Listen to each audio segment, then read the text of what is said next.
Hi guys.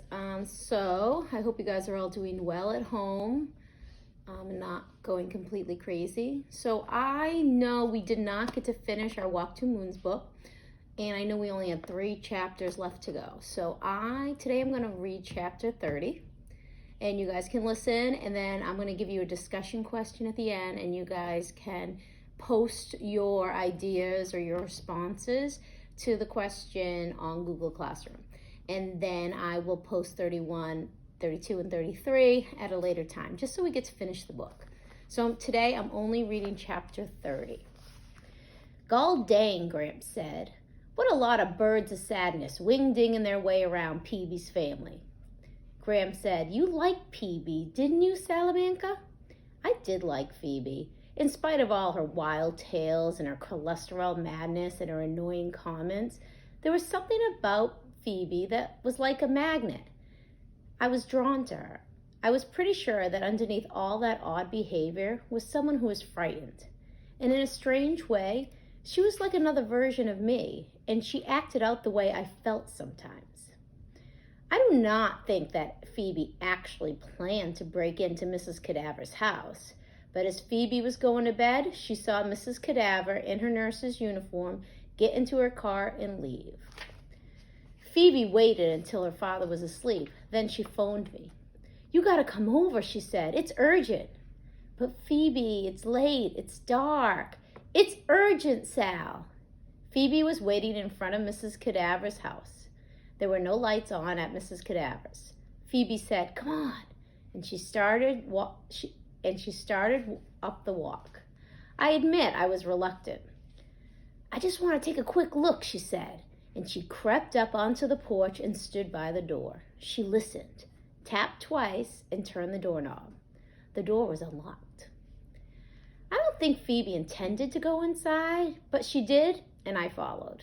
We stood in the dark hallway. In the room to the right, a shaft of light from the street lamp came in through the window. We went into that room. We both nearly leapt through the window when someone said, "Sal?" I started backing toward the door. "It's a ghost," Phoebe said. "Come here," the voice said. As my eyes adjusted to the dim light, I could see someone huddled in a chair in the far corner. When I saw the cane, I was relieved. "Mrs. Partridge?" "Come over here," she said. "Who's that with you? Is that Phoebe?" Phoebe said, yes. Her voice was high and quivery. "I was just here reading," Mrs. Partridge said. "Isn't it awfully dark in here?" I said, bumping a table. Mrs. Partridge laughed her wicked laugh. "It's always dark in here. I don't need lights, but you can turn some on if you want to." As I stumbled around looking for a lamp, Phoebe stood frozen near the doorway. "There," I said, "that's much better." Mrs. Partridge was sitting in a big, overstuffed chair. She was wearing a purple bathrobe and pink slippers with floppy bunny ears on the toes. On her lap was a book, her fingers resting on the page. "Is it Braille?" I asked, waving at Phoebe to come into the room. I was afraid she was going to run out and leave me. Mrs. Partridge handed me the book, and I slid my fingers over the raised bumps. How'd you know it was us?" I asked. "I just knew," she said. "Your shoes make a particular sound, and you have a particular smell." "What's the name of this book? What's it about?" Mrs. Partridge said, "Murder at Midnight. It's a mystery." Phoebe said, and looked around the room. Each time I went into that house, I noticed new things. It was a scary place. The walls were lined with shelves crammed with old, musty books. On the floor were 3 rugs with dark, swirly patterns of wild beasts and forests. 2 chairs were covered in similarly ghastly designs.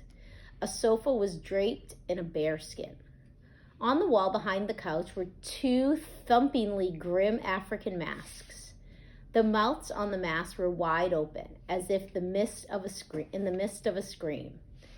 Everywhere you looked, there was something startling. A stuffed squirrel, a kite in the shape of a dragon, a wooden cow with a spear piercing its side. "Goodness," Phoebe said.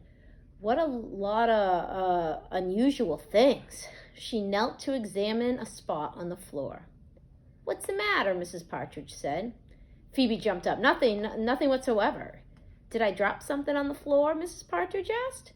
No, nothing whatsoever on the floor," Phoebe said. Leaning against the back of the sofa was an enormous sword. Phoebe examined the blade. "Careful you don't cut yourself," Mrs. Partridge said. Phoebe stepped back. Even I found this unsettling, that Mrs. Partridge could see what Phoebe was doing even though she couldn't actually see her. Mrs. Partridge said, "Isn't this a grandiful room?" "Grandiful and a little peculiar too, I suppose."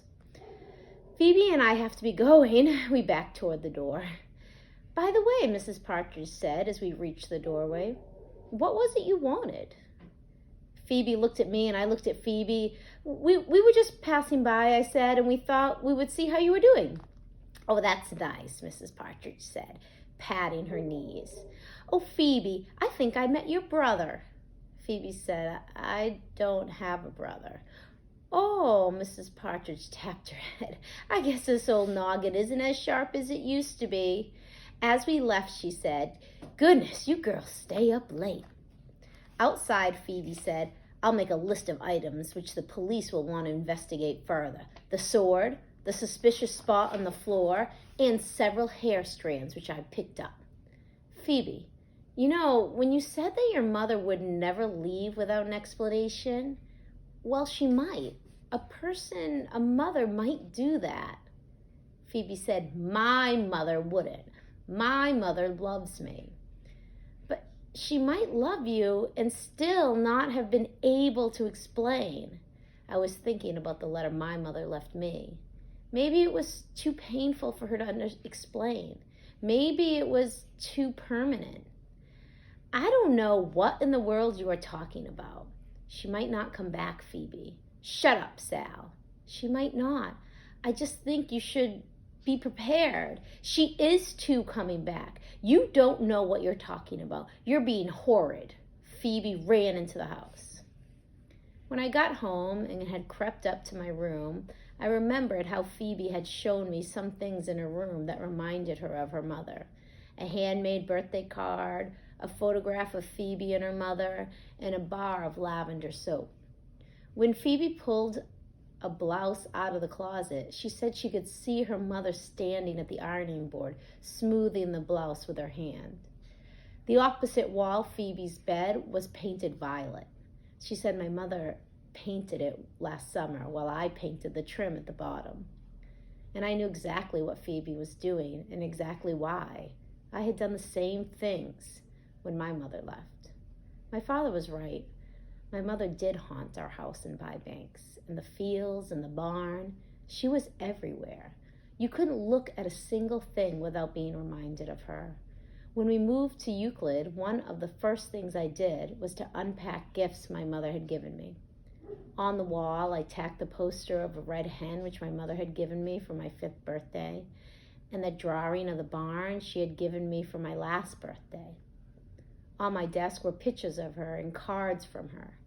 On the bookshelf, the wooden animals and books were presents from her. Sometimes I would walk around the room and look at each of these things and try to remember exactly the day she had given them to me. I tried to picture what the weather was like and what room we were in and what she was wearing and what precisely she had said. This was not a game. It was necessary, crucial thing to do. If I did not have these things to remember these occasions, then she might disappear forever. She might never have been.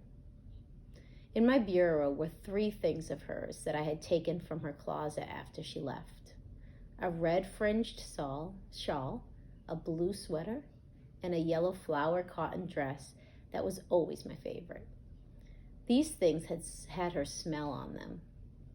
Once, before she left, my mother said that if you visualize something happening, you can make it happen.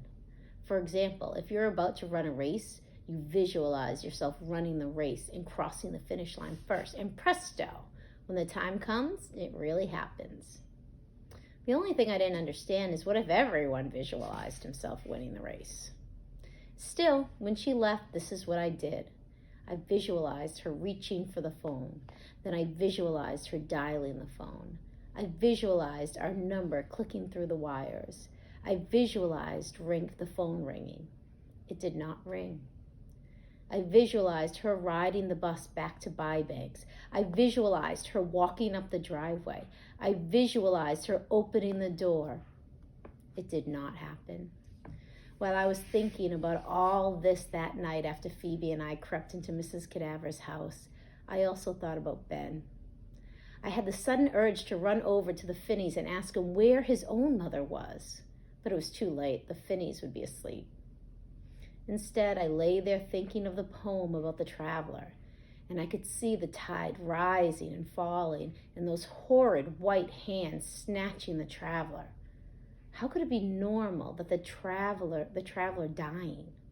How could such a thing be normal and terrible both at the same time? I stayed awake the whole night.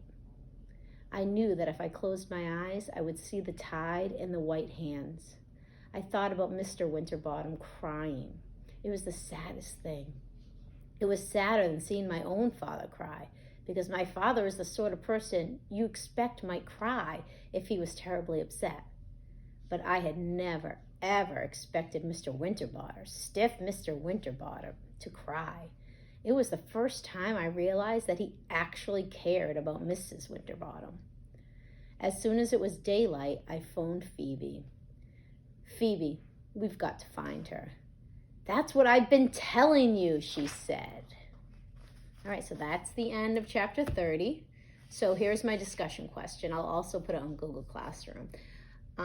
How do both Sal and Phoebe use their possessions to help comfort them? So how do they use their possessions to help comfort them? They both use them in the same way. All right, so everybody hang in there, and I'll post chapter 31 in a few days. Thanks.